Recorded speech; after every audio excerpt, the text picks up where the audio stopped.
Welcome back to the Social Hotelier podcast. I'm your host, Sam-Erik. Today, I'm joined by a good friend and a respected leader in our industry, Mark Dardan.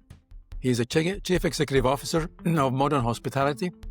Mark continues to push boundaries with projects like the Olympia Resort Abu Dhabi, an ambitious blend of performance, well-being, and purposeful lifestyle hospitality taking shape on Udayariyat Island.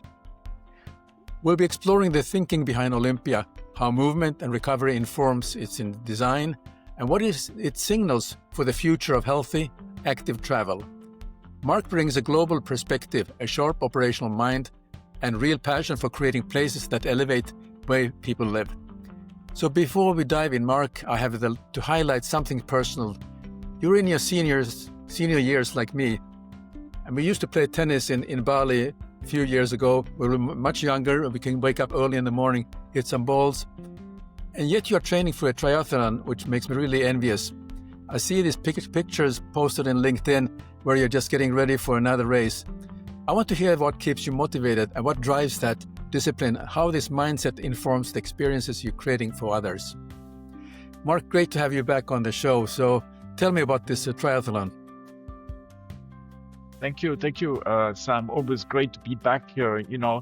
I always enjoyed sports, any sports, and obviously we play tennis, play golf. I just think it's a great way to relax, and I never feel that I have to go, but sometimes it's a discipline, So I'm certainly very disciplined. So I plan my workouts in advance, etc. And I like triathlon because it's swimming, which I enjoy, biking, and then running at the end, which I don't enjoy that much. But it's just a great sport. And being part of a big group of people, it's motivating.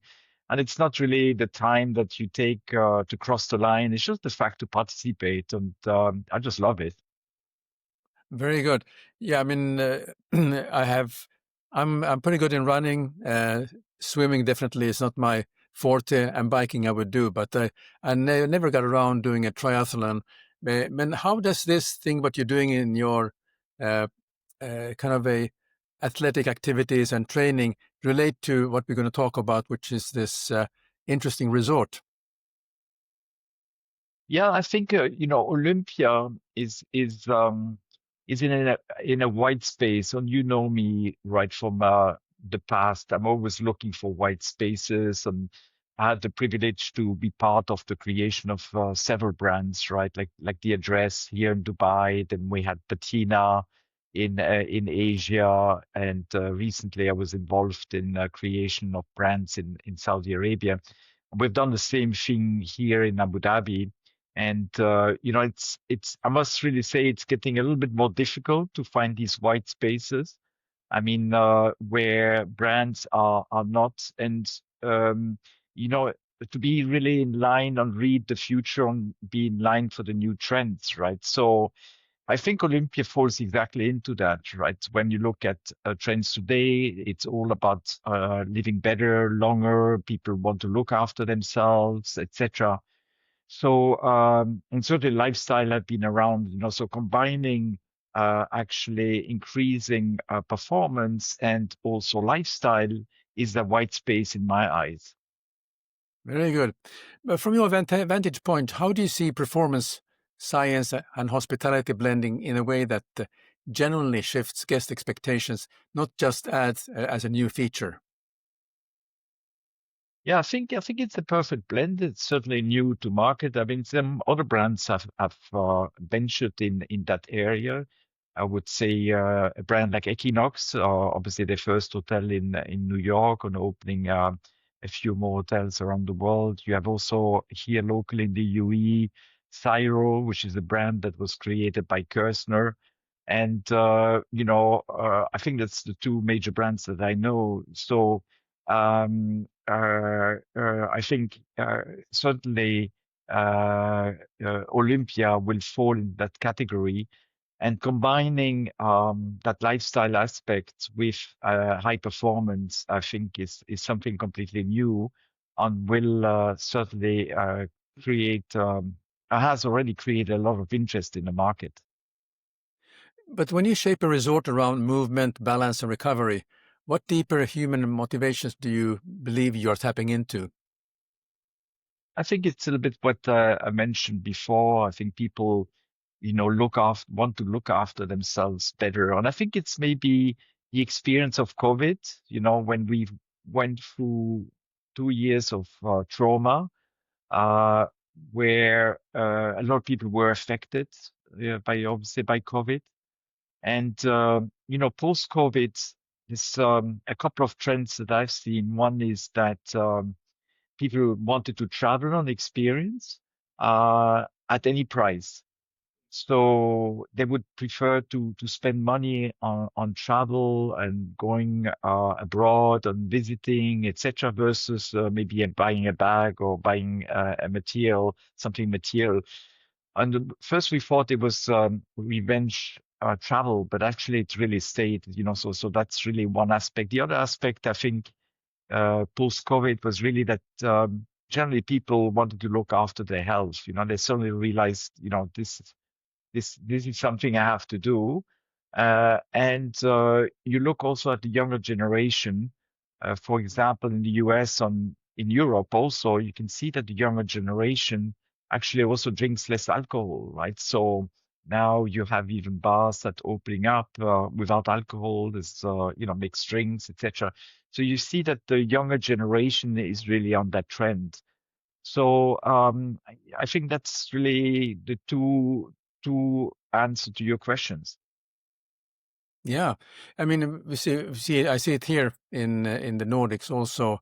There are brands that are promoting that they are alcohol free. There are events going on actually earlier in the day where people just go in, start dancing and have a coffee, and it's not like about having a late night in a nightclub. So yeah, there's a different shift how people are want to spend their time, and also health is becoming such a people talk about it. I mean, I read it every day, virtually about something going on. That remember when by the time you're turning 60, if you fall and you break your hip, you might die in 1 year. That's pretty scary thought. Yeah. So it really is so important to uh, look after yourself and so on.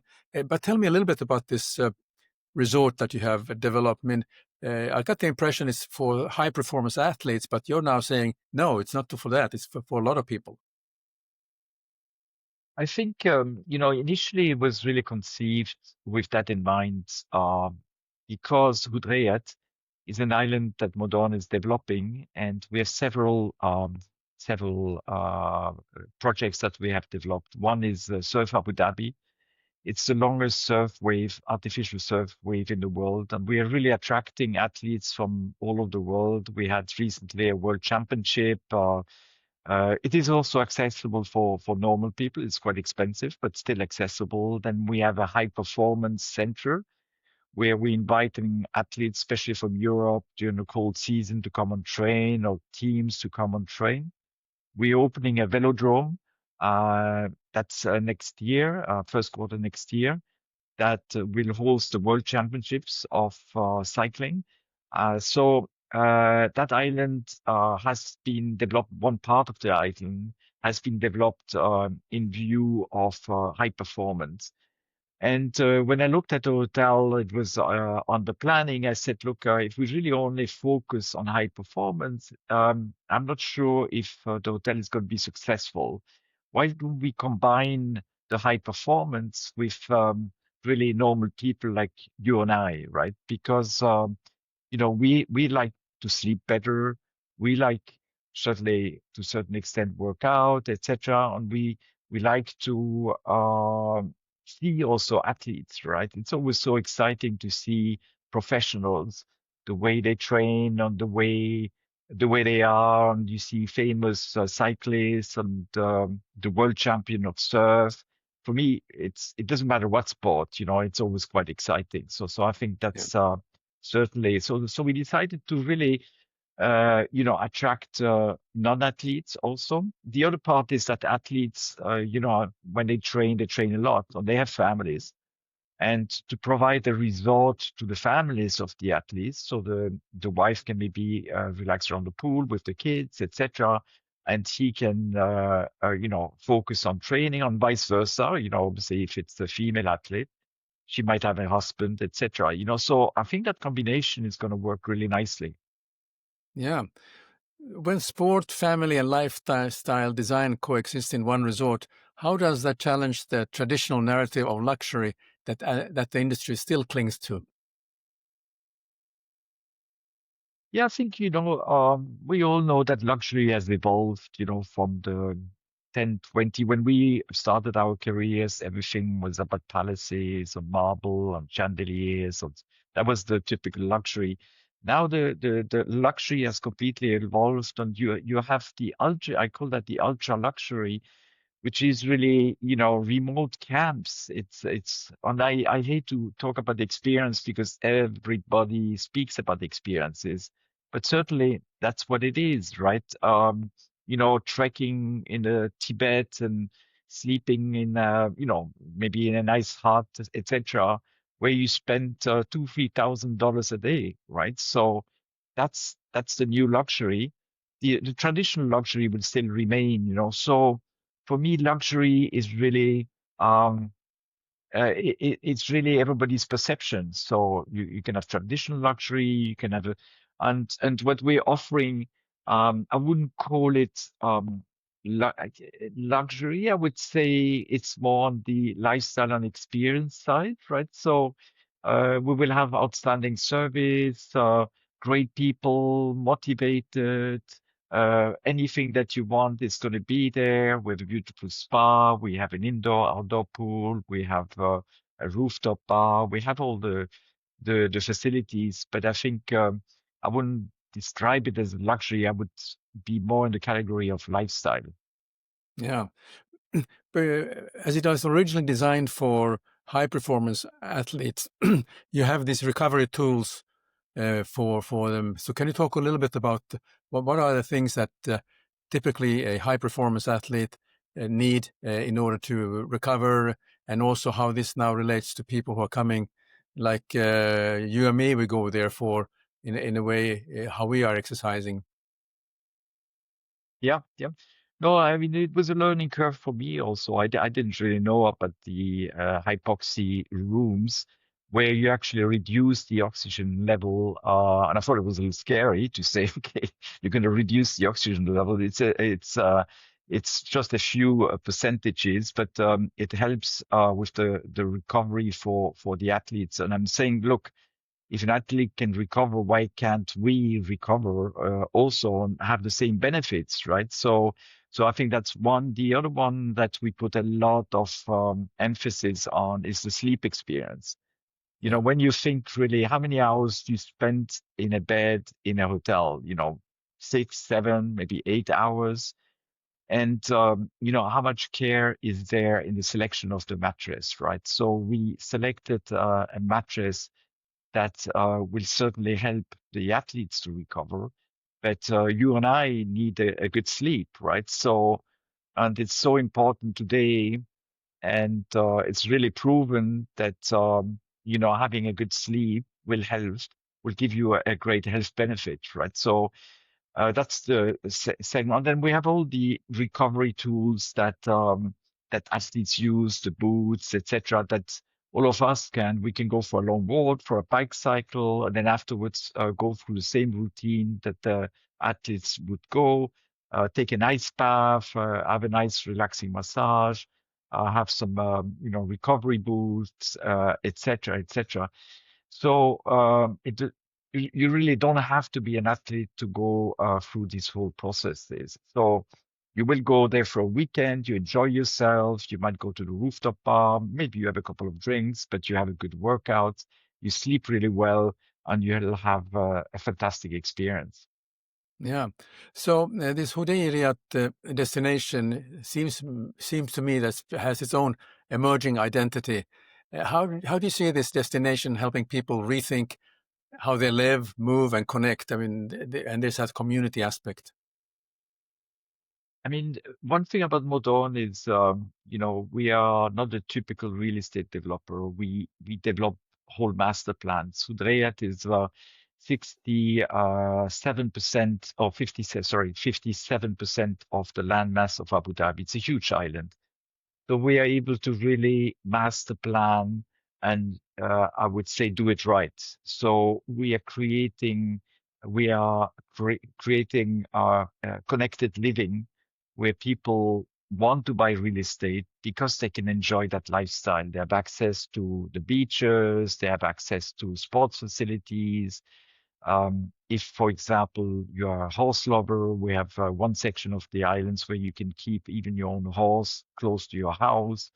You have horse trails, you have biking trails, etc. So we are really creating that lifestyle that will eventually, obviously, elevate the price and the attractiveness of the real estate, because that's how we obviously funding our master plans. But in a sense, we're looking at a higher agenda. Our agenda is not just to build a golf course and put 200 villas and sell those villas and go on. We have certainly a duty, in a sense, to provide these experiences to our customers. And Yeah. that's what we're doing. The same thing on the north coast of Egypt, where we have an even larger development. It is the land size of Barcelona, has 50 kilometers of coastline, etc. So it's really building a destination and building a lifestyle on the north coast of Egypt. That's two of our biggest projects. Okay. So when a resort becomes a catalyst for personal growth rather than just a stay, what new opportunities does that create for the hospitality sector? Because I think you're doing something that many developers have not really put even noticed this idea. Yeah, I think sometimes you go to a resort, you go once, you enjoyed it, but you don't go back. So Yeah. you know, offering these programs will put some on people who train. Obviously, they will come back because of the facilities, right? Because they want to train and they need these facilities, the cycling tracks, etc., etc. But if you want to develop yourself and you're going to come back to the resort with a purpose. And obviously I'm sure I hope you'll be happy with the service and the experience and the people, etc. But then you want to go back to continue training, so if you started a program, you want to go back, etc. And we obviously will apply some technologies where we can keep in touch with you and you can then continue training even if you're not at the resort, right? So on the moment you come back to the resort, we can really personalize your, training program according to what you really need and what you want. So for me, will really create repeat business, which is always what you want in a hotel. And also, hopefully our guests will recommend, to stay there, to their friends and families, etc. Yeah. Interesting. So if the industry began measuring success by the positive health impact on guests, how would that change the way Modern designs and operates its hotels from now on? Yeah, I think, we put a lot of emphasis, obviously, on how we build our hotels, to make them obviously ESG compliant, etc. It's a very at the center of all that we do. From an operation, the same thing, I always say it's so nice when you can start with a white paper, a clean sheet. And I was privileged to be able to start a couple of brands, etc. So, and I saw the issues when you work with more established brands that have so much legacy. So it gives you a couple of things. One is that we can really think out of the box and do things differently. We don't have to, follow rules. So that's why we can explore some different opportunities like we're doing with Olympia. And we're going to do with our two new brands that we are going to launch in Q1 of next year. So I think that's definitely an area that we are going to look at. Very good. So this resort now is it open, or when will you officially open the resort on Hudaydah Island?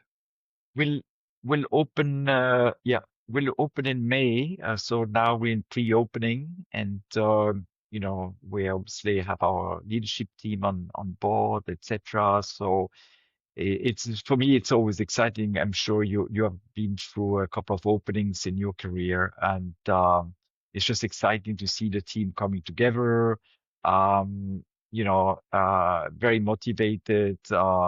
And again, we're trying to really change, and we started with the culture, and we developed our own modern hospitality culture, which I think is close to my heart.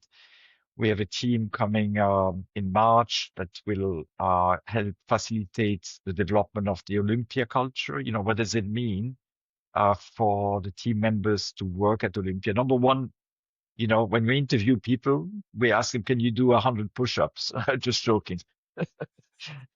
But certainly, I guess you have to be fit if you want to join Olympia, and you have to be interested. We want people that are really passionate about sports and active lifestyle. I take very often I take the example of an Apple store, right? We all know Apple stores, and for me, it's always the employees are so in love with the brand that they can sell you anything. And we want really our colleagues to be in love with Olympia, to really transmit that enthusiasm to our guests, right? So super exciting times. Yeah, absolutely. I mean, it's a very exciting brand. I mean, I've been following what different kind of brands are doing, and you're doing something exceptional.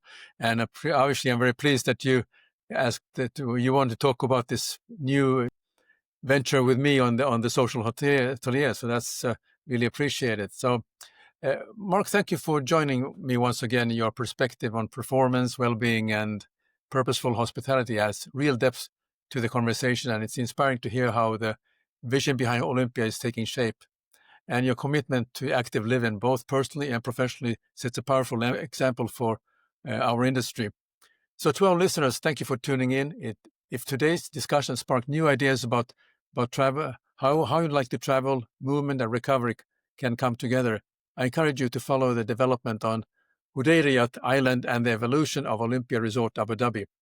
This is the Social Hotelier podcast. I'm Sam-Erik and look forward to welcoming you to the next episode. Stay well, keep moving, and continue shaping the future of hospitality.